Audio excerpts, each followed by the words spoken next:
about modesty from the Arabs. You know, the women are very modest. They cover themselves up, and these veils and all that. This didn't come from Islam. Women are already doing that because it's the way of modesty they learned from Abraham. You cannot grow up in the house of Abraham and Sarah, as Ishmael did, without walking off with modesty. They learned this from Sarah, right? So you got all these Arab countries, and they've always been modest for thousands of years, right? And they've always believed in God. And along come the Jews. They come piling back in.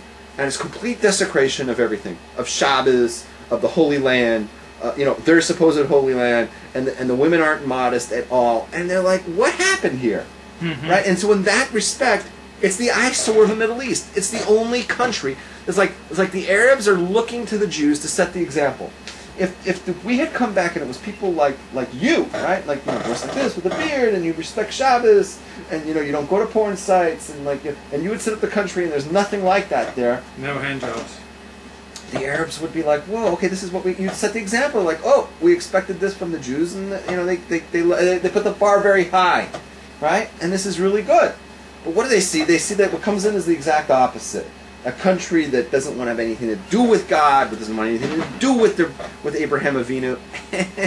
It's the eyesore. It's because everybody else is looking and saying, they're looking at the country and saying, you know, we expect a lot better from the Jews. So I had a friend who went to a Passover hotel, and it was during the Hag, the holy days, and he wanted to go outside and play basketball, but he thought, it's a holy day, I really shouldn't go out and play basketball. So he stayed in, and he met this girl, and they started talking, and he ended up getting his first blowjob. So he stayed in from playing basketball because he didn't want to violate the holiday, and then he met a girl and he got his first blowjob. And what's the moral of the story? It's kind of like Israel. Ow! How do you see that? Well, they don't want to play basketball because it's the holy day, but they stay in and they get blowjobs.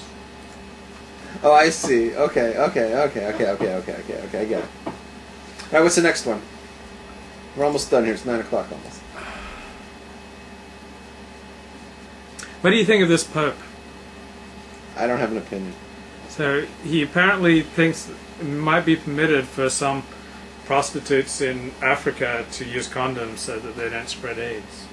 So that was interesting. It's not something we hear every day from a Pope. What was the connection from that to this week's parsha? No. Oh, because I thought it might have to do with spilling seed, and I was going to dispel that. No. But by the way, why are condoms no good according to Torah? Because they rob women of pleasure. They rob the man of pleasure. Because they're an interposition between him and her. They're an interposition. Is there a blessing that married Jews should make before they make love? Is there a bracha? I don't believe so. I don't know. I'm going to say no because I learned Nida. I didn't never learn anything about that.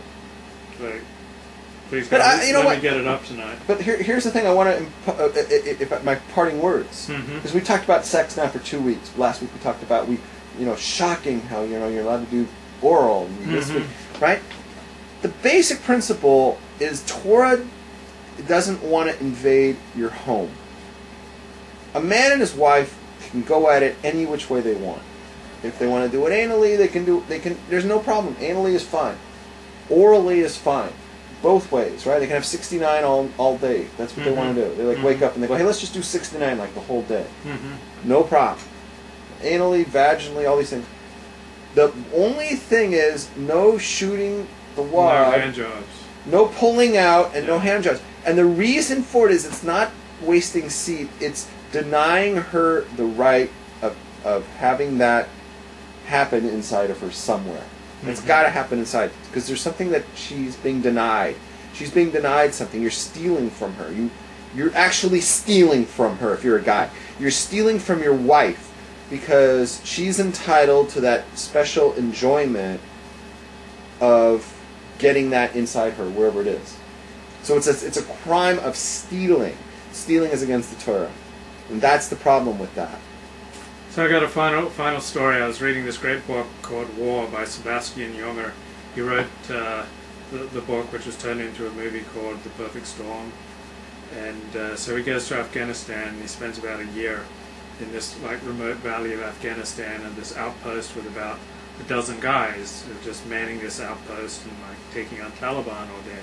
So they had like a lot of pent-up sexual energy. So like one of the guys who was really strong liked to like grab other guys and pretend to rape them. Okay. And so they were like joshing with him, and they finally said, if another soldier would have sex with you out here, would you do it? And the guy said, yeah, it'd be gay not to. And that is like the funniest thing I've heard. I didn't understand it when I saw it on your web thing. And I it's like he was saying it'd be gay not to have sex with another man because like you'd be turning down an opportunity for sex. Right.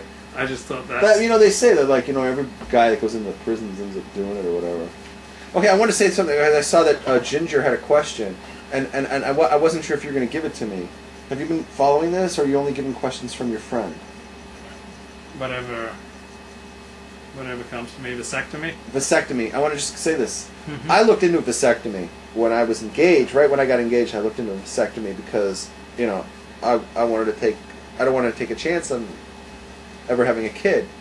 And I asked that Major League Rob, the same one who said, I can masturbate. And, by the way, why can't I masturbate based on this? Why is it so easy? You don't commit suicide? Well... What's the problem? Masturbation is a rabbinic thing because you may come to... commit other sins. What would be the sin? Coitus interruptus. But I don't have a wife. Right. So how am I going to have coitus interruptus? So therefore, as a single guy, who's like really single on the long term, masturbation is really easy because it's only a rabbinic injunction. It's really easy to matter. You can totally get a heter to get that. Because people go, how do you get a heter for masturbation? I'm like, why would that be a big deal? It's like I have a mitzvah to do it. Every time I masturbate, I get a mitzvah. Because he told me to do it, right? Because it, whatever. You know what I'm saying? But what could possibly be the problem? Because the whole problem is you may come to a coitus interruptus. I don't have a woman. When I get married, it's another question. Because the real question is during the nida period, what happens? Should you be doing masturbation during the nida period? Because it's really hard for some guys not to masturbate during the nida period, right? But you're not supposed to, because if you get used to, shooting your wad, then you're going to get used to having her doing a hand job, whatever. Okay, vasectomy. I looked into vasectomy, and the rabbi said absolutely not allowed to do it. And the reason is, one of the 613 mitzvahs is we're not allowed to damage the testicles. Oh, yeah. It has nothing to do with sex. It has nothing to do with it. You're not allowed to damage the testicles of a human being or even an animal. One of these misconceptions I see all the time is people say, "Oh, you should spay and neuter your kids." Your animals, right? Yeah. Strictly forbidden according to Torah. It's an Isser D'Oraisa. It's one of the 613s. You're not allowed to spay or neuter a cat, a dog, or anything. Absolutely not. If male genitalia you're not allowed to touch. You're not allowed to do anything damage to it. Female genitalia is also forbidden, according... I can't remember if it's rabbinic or not, but you're also not allowed to touch... No vaginoplasty? No. On the animals. Oh, okay. No, on a woman it could be okay. But depending what the reason is. Because, it's like, She wants to be a born-again virgin? And... Well, like my wife, I was going to have my... vasectomy. When I couldn't get a vasectomy, we were going to get her tubes tied, sterilized. That could theoretically be okay because of our situation. Because a woman doesn't have a mitzvah to have kids, right? So if she doesn't want to have kids, and she says like, this is going to make it,